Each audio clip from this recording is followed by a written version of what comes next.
In nomine Patris et Filii et Spiritus Sancti. Amen. Excellences, chers confrères, chers séminaristes et chères sœurs et chers fidèles,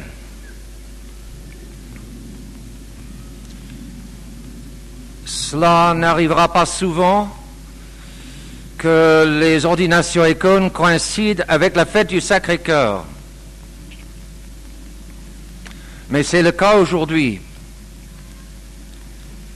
Et cette année-ci, nous avons vu aussi ce qui se voit maintenant régulièrement, ce jour des ordinations icônes, le 25e anniversaire du sacerdoce de plusieurs de nos prêtres.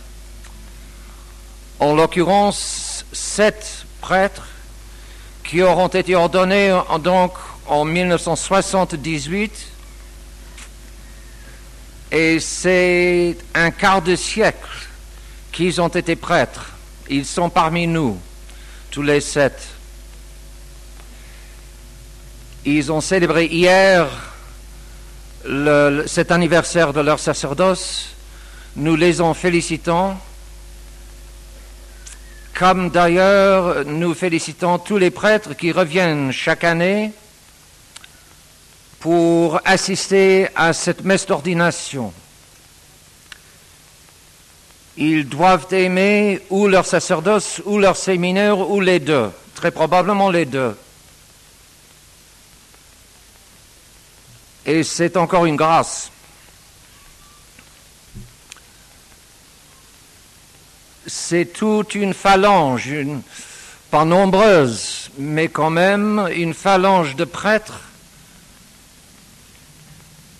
dont un bon nombre a été ordonné ici même, qui s'étend dans le monde entier et qui est là pour rendre témoignage de la vérité. Et pensons à ce sacerdoce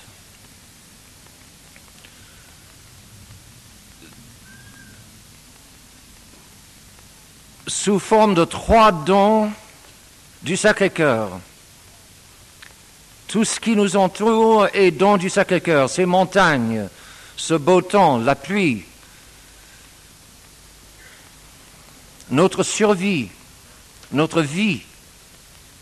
Tout est don de Dieu et don du Sacré-Cœur. Je pense aujourd'hui à 3 dons du Sacré-Cœur.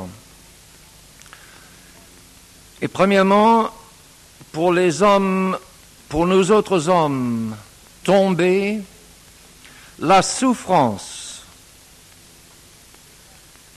La souffrance est don de Dieu. Chose facile à dire, loin d'être toujours facile à vivre.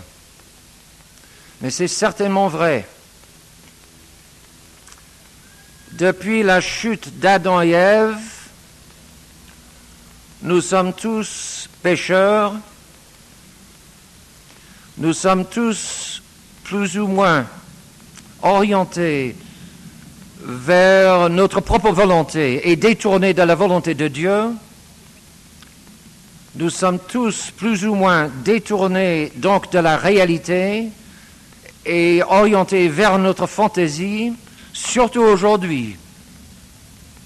Le monde moderne se plonge dans la fantaisie et s'éloigne chaque jour davantage de la réalité, avec ses machines, avec ses portables, avec ses petits écrans, avec ses technologies. Il pense pouvoir refaire la réalité à son gré. Et qu'est-ce qu'il y a pour lui dire que cela ne marche pas, cela ne va pas? Eh bien, la souffrance, sous moult formes. Par exemple, les hôpitaux de psychiatrie qui se remplissent aujourd'hui, les prisons dont on ne peut pas construire assez.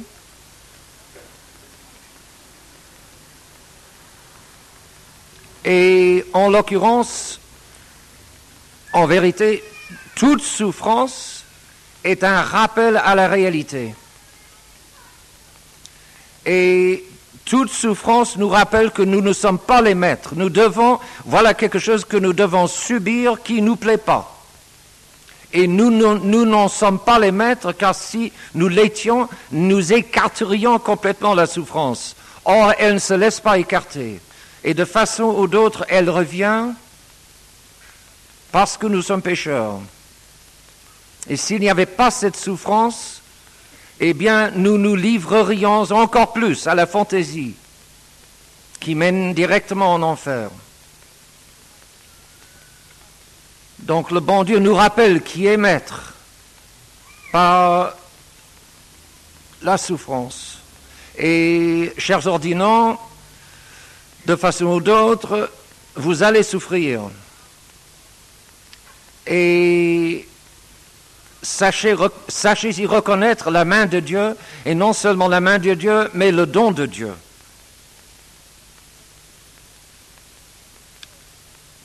Le poète grec Échille disait « Entopathain mathain » c'est en souffrant qu'on apprend. On apprend la structure de la réalité que je ne veux pas apprendre, mais sous les coups de la souffrance, je l'apprends par la force des choses. Je suis obligé à l'apprendre. L'homme moderne, remarquez, même quand il souffre, refuse la souffrance et refuse ses leçons. Il insiste pour poursuivre sa fantaisie. Et il s'y enfonce, je viens de le dire, toujours davantage. Sachons nous soumettre à cette loi de la souffrance, mais reconnaissons-y le don de Dieu, le don du Sacré-Cœur. Bien sûr, il nous a montré lui-même l'exemple par sa croix. La souffrance des innocents, elle a un sens. Et ce sens, c'est l'expiation des péchés des autres. Beaucoup d'entre nous, c'est nos propres péchés. Les innocents, c'est les péchés des autres. Mes chers amis, la souffrance risque de s'abattre sur nous aujourd'hui. Sachons en profiter. Et sachons ne pas maudire le Seigneur lorsque nous verrons souffrir les petits et les innocents. Le Sacré-Cœur sait ce qu'il fait, si on peut dire ainsi. Dieu est Dieu. Mes voix ne sont pas vos voix, vos pensées ne sont pas mes pensées, dit-il dans le prophète Isaïe. Mais derrière tout ce qui risque de s'abattre sur nous aujourd'hui, il y a toujours l'amour et la sagesse insondable du Sacré-Cœur. Aimons-le, malgré, si vous voulez, toutes les apparences. Aux hommes tombés, la souffrance. Aux hommes condamnés, le sacerdoce et l'Eucharistie, les deux vont complètement de pair. C'est dans les derniers temps, Saint Paul, les apôtres le disent en plusieurs endroits du Nouveau Testament, nous savons, notre Seigneur s'est incarné dans les derniers temps du monde. C'est fait déjà 2000 ans, beaucoup d'entre nous, plongés dans la fantaisie de la méséducation, dyséducation moderne, nous ne pouvons reculer dans nos pensées que 20 ans à la Première Guerre mondiale, à la Révolution française peut-être, je ne sais pas, tout au plus 2000 ans à l'Incarnation, mais de fait, l'Incarnation marque l'arrivée des derniers temps. Il est alors peu surprenant qu'aujourd'hui, après 2000 ans des derniers temps, les choses aillent mal. Il est normal que si déjà il y a 2000 ans, les derniers temps arrivaient, après 2000 ans de ces derniers temps, ce soit vraiment la fin. Il est normal que les choses se détériorent aujourd'hui comme elles le font. Ne soyons pas indignés, pour ainsi dire, c'est la pauvre nature humaine déchue qui fait un mauvais usage de son libre arbitre et derrière la permission de Dieu absolument nécessaire pour que les choses arrivent comme elles arrivent, derrière la permission de Dieu, il y a toujours donc l'amour du Sacré-Cœur. Cette dégringolade, cette chute de l'homme moderne, à la fin des derniers temps, était prévisible. Mais au début de ces derniers temps, notre Seigneur est arrivé lui-même, s'est incarné lui-même comme remède suprême pour ce qui était déjà logiquement un mal suprême. Le mal suprême y était déjà pour que notre Seigneur s'incarnât. Et avec son incarnation, ce pontife suprême de la nouvelle loi nous a donné le nouveau sacerdoce, le sacerdoce catholique. Le mot catholique n'est pas dans Saint Paul, mais la chose y est. Ce nouveau sacerdoce qui est l'épanouissement et l'achèvement de l'ancien sacerdoce lévitique. Et maintenant, les pauvres hommes d'Église, ces pauvres, ces objectivement apostats, qui veulent en revenir au sacerdoce de l'ancienne loi, qui veulent que nous revenions de façon ou d'autre au Seder, Pâques célébrées comme selon l'ancienne loi. Ils ont complètement perdu le sens, s'ils n'ont pas perdu la foi, ils ont parfaitement perdu le sens de la foi. Le nouveau sacerdoce qui remplace complètement l'ancien sacerdoce.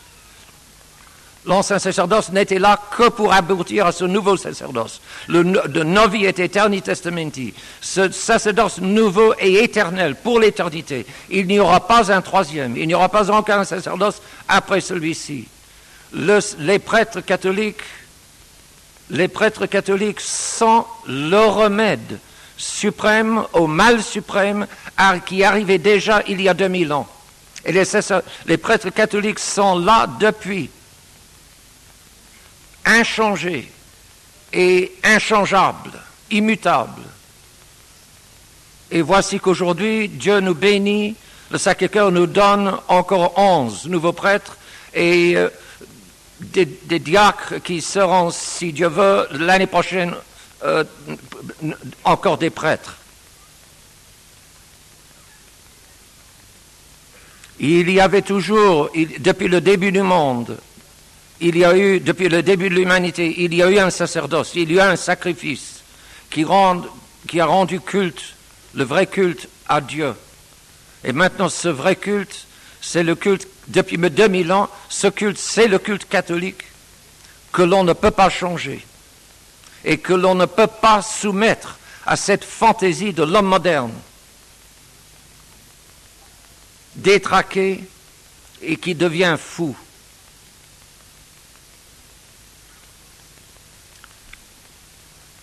Et aux hommes tombés, la souffrance, le don du Sacré-Cœur de la souffrance, aux hommes condamnés par le poids de leur péché qui allait toujours augmentant, l'énorme soulagement, ce remède suprême, encore ce don du Sacré-Cœur, le don de lui-même, dans le sacerdoce catholique et l'Eucharistie. Impossible sans ce sacerdoce. Le centre même de la vie de ce sacerdoce.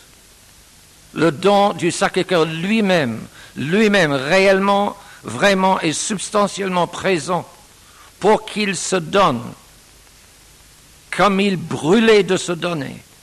Je suis dévoré par un feu. et que je me sens à l'étroit tant qu'il ne soit pas allumé dans le monde entier, allumé par le moyen de ces prêtres. Cette Eucharistie dans laquelle notre Seigneur se livre lui-même à nous autres pauvres pécheurs.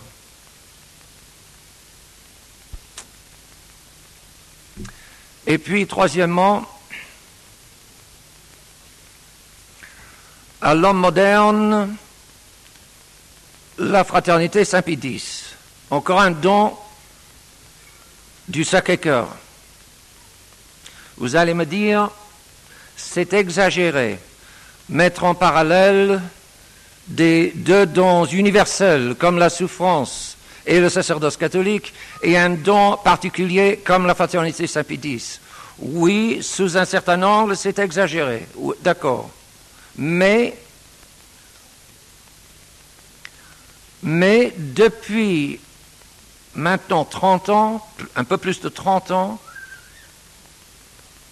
n'est-ce pas cette fraternité, pour peu nombreuse qu'elle soit, ce n'est pas une question de nombre, mais n'est-elle pas l'encre du sacerdoce catholique? En des temps extrêmement difficiles, je l'ai dit, logiquement difficiles, il fallait en arriver là. Si Dieu n'interrompait pas, si Dieu ne voulait pas interrompre la chute du libre arbitre, il devait en arriver là. Pendant des siècles, bien sûr, le don de l'incarnation a relevé l'humanité, a relevé. Et puis sont arrivés les temps modernes à la fin du Moyen-Âge. Le Moyen-Âge était un triomphe, mais les hommes restaient libres. Dieu aurait pu faire continuer le Moyen-Âge s'il avait voulu. Ce n'était pas là sa sagesse. C'était marqué dans l'Écriture sainte qu'on arriverait à l'Antichrist, et du Moyen-Âge à l'Antichrist, c'est une décadence assez prolongée. Alors, Dieu est venu en aide à son Église avec la contre-réforme, ce qu'on appelle la contre-réforme, avec une grande collection de saints, et cela a prolongé, cela a remis la fin, a retardé la fin, mais si Dieu n'intervenait pas continuellement, la fin devait arriver. Il y a eu Saint-Pie-X, l'Église s'est maintenue au moins extérieurement jusqu'à Vatican II, mais Vatican II, c'était d'une certaine façon logique. Étant donné le libre arbitre et la permission de Dieu pour que les hommes arrivent finalement à l'Antichrist. Le Seigneur ne veut pas le péché, mais il veut permettre le péché. Il a voulu permettre cette décadence du monde pour ces raisons infiniment sages et insondables. Nous voici, et alors, grand nombre d'hommes d'Église perdent au moins le sens de leur foi, si ce n'est pas leur foi, et nous voilà dans la crise post-conciliaire. Et le Seigneur vient en aide à son Église, sans doute, par exemple, par beaucoup d'âmes privilégiées que nous ne connaissons pas et qui subissent un calvaire privé, des âmes privilégiées, des âmes clouées à un lit de souffrance, qui subissent les douleurs de la passion. Nous savons qu'il y en a eu, très probablement, aujourd'hui, il y en a beaucoup dont nous ne savons rien. Pour ces âmes elles-mêmes et pour le Seigneur, il est mieux qu'elles restent cachées. Mais il n'y a que ces âmes, encore, si on cherche à mettre une logique au plan de Dieu, logiquement, le péché aujourd'hui est tel qu'il doit y avoir cette expiation dont nous ne savons rien, car nous ne voyons pas dans le domaine public une expiation pour ce déluge de péché. Alors, en privé, et qu'est-ce qu'il y a en public? En public, il y a cette résistance suscitée par un évêque, accompagné finalement par un deuxième, un archevêque, un grand archevêque qui garde la foi et le sens de la foi, et qui établit un équilibre humainement très précaire et délicat. Un équilibre entre l'hérésie d'un côté et le schisme de l'autre côté. Et cet équilibre, par la grâce de Dieu, on peut dire que la fraternité l'a maintenu depuis et le maintient. Et Dieu aidant, le maintiendra encore. Et pourtant, tout comme le funambule doit maintenir son équilibre à tout moment qu'il fait la traversée de la corde, ainsi cet équilibre est à refaire tous les ans, tous les 3 ans, tous les 5 ans. Et aujourd'hui, sous une offensive de charme du côté de Rome, plusieurs personnes se posent de nouveau la question sur l'équilibre de la fraternité. Ne devrait-elle pas se rapprocher davantage de Rome? Ne devrait-elle pas couper complètement avec cette Rome? Eh bien, ni l'un ni l'autre. Ces Romains, en général, je généralise, ces Romains sont pris par la peste de l'esprit moderne, la peste du subjectivisme. Ils sont comme incapables, ou même directement incapables de nous comprendre. Nous autres, par la grâce de Dieu, je crois que c'est le cas du grand nombre d'entre nous aujourd'hui, des prêtres comme des laïcs, sinon tous, nous avons saisi, Dieu aidant, qu'il y a une vérité objective. Et c'est cette vérité objective que ces Romains ont perdue. Ils croient que la vérité est subjective. Et c'est pour cela que même s'ils disent notre Seigneur est réellement, substantiellement et vraiment présent sous les espèces de l'Eucharistie, même s'ils disent exactement ce que nous disons, ces mots, pour eux, signifient autre chose. Qu'est-ce que ça signifie? Ça signifie, par exemple, une nécessité de leur cœur, une conviction de leur esprit, un besoin de leur être, si vous voulez. Alors, imaginez un mathématicien qui dirait 2 et 2 font 4 parce que c'est une nécessité de mon être. Parce que c'est un besoin de mon âme. On lui dirait, vous êtes fou, 2 et 2 font 4, absolument indépendamment de votre chair ou belle ou bien âme bien intentionnée. C'est objectif, 2 et 2 font 4. Ah oui, mais il faut que moi j'assimile 2 et 2 font 4. Il faut que je sois pénétré de 2 et 2 font 4. Donc c'est la pénétration qui fait que 2 et 2 font 4. Alors mon cher, si demain tu étais pénétré de 2 et 2 font 5, tu serais demain également convaincu que 2 et 2 font 5. Ah oui, parce que c'est mon être même. Il y va d'une persuasion. Il faut que je possède cette vérité. Oui, il faut que tu la possèdes. Mais ce n'est pas ta possession qui fait la vérité. Mais qu'est-ce que c'est si ce n'est pas la position? Avec de tels gens, il n'y a comme pas moyen de discuter. C'est la contagion mentale de l'homme moderne et qui est tellement commun que l'on ne s'en rend plus compte qu'on est ainsi.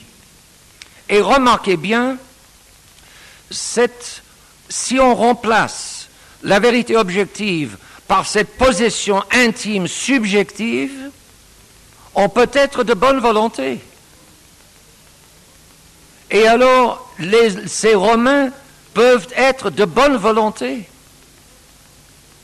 Et plus ils sont de bonne volonté, et mieux ils sont capables de donner le change.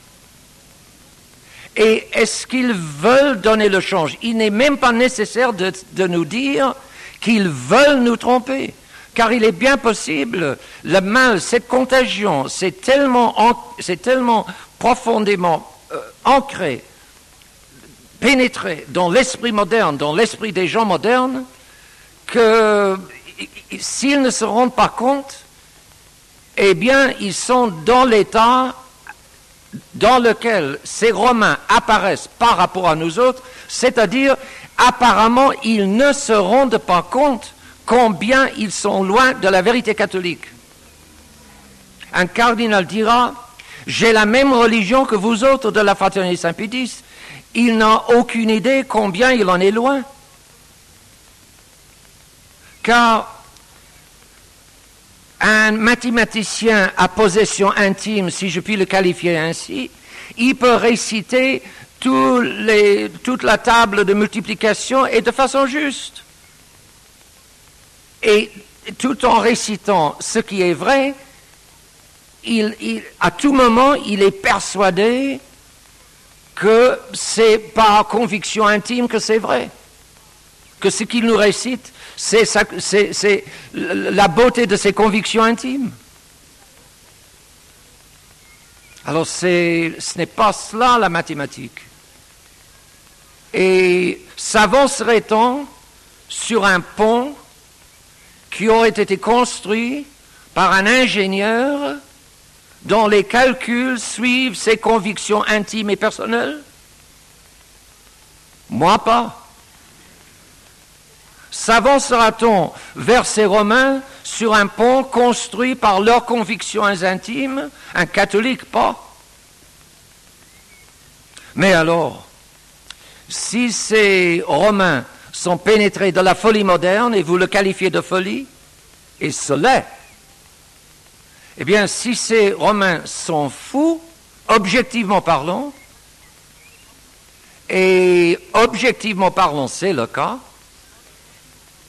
ils ne sont pas cliniquement fous, mais ils sont idéologiquement fous. Si nous nommons la foi catholique, si nous classons la foi catholique parmi les idéologies, alors ils sont idéologiquement fous. Du point de vue de la foi, ils sont fous. Alors, peut-on les fréquenter?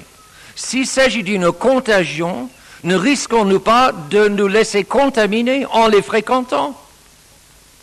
Alors ne devrions-nous pas tout à fait couper?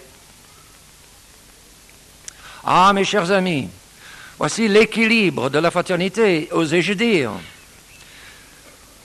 D'une part, nous qui, par la grâce de Dieu, détenons la vérité, la plénitude de la vérité catholique, et c'est un don, ne nous leurrons pas. Eh bien, nous qui avons reçu ce don, nous avons le devoir de mettre en contact, de permettre que ces Romains prennent contact avec la vérité.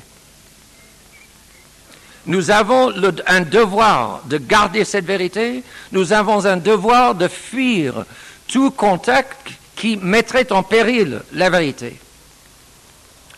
Une veilleuse n'a pas besoin de beaucoup cuire, ce n'est pas son rôle.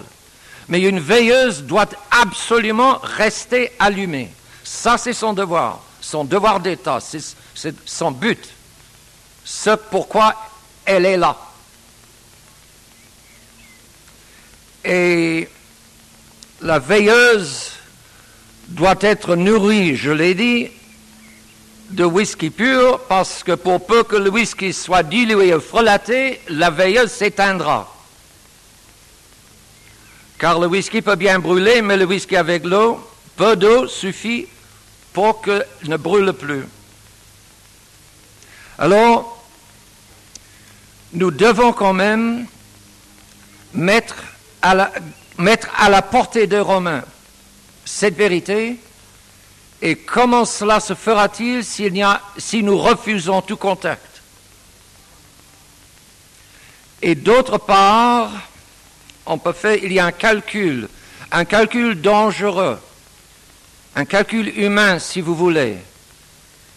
C'est moins surnaturel, mais c'est vrai quand même que la vérité mettra la division entre les Romains et fera œuvre de discernement des esprits parmi les Romains. Apparemment, le mensonge de Vatican II est monolithique, mais il ne l'est pas. Et cette petite pierre finira par descendre le géant, comme dans l'Écriture sainte. Mais la petite pierre ne le fera pas si elle ne frappe pas. Encore, si la petite pierre reste cachée, si elle ne frappe pas, le géant restera debout.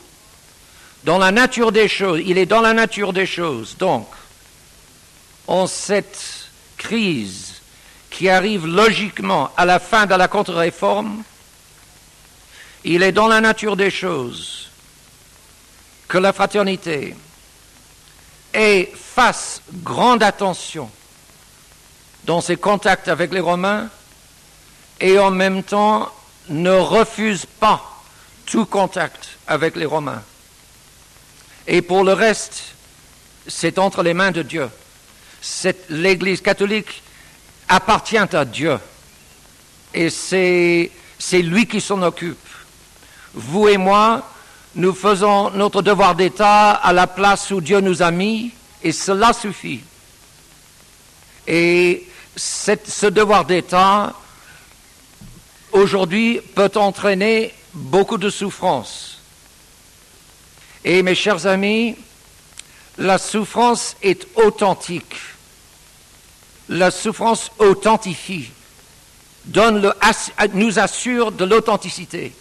Il y a beaucoup de choses fausses dans le monde qui nous entoure, mais la souffrance, elle est vraie, parce que nous n'en voulons pas, mais elle est là, elle s'impose.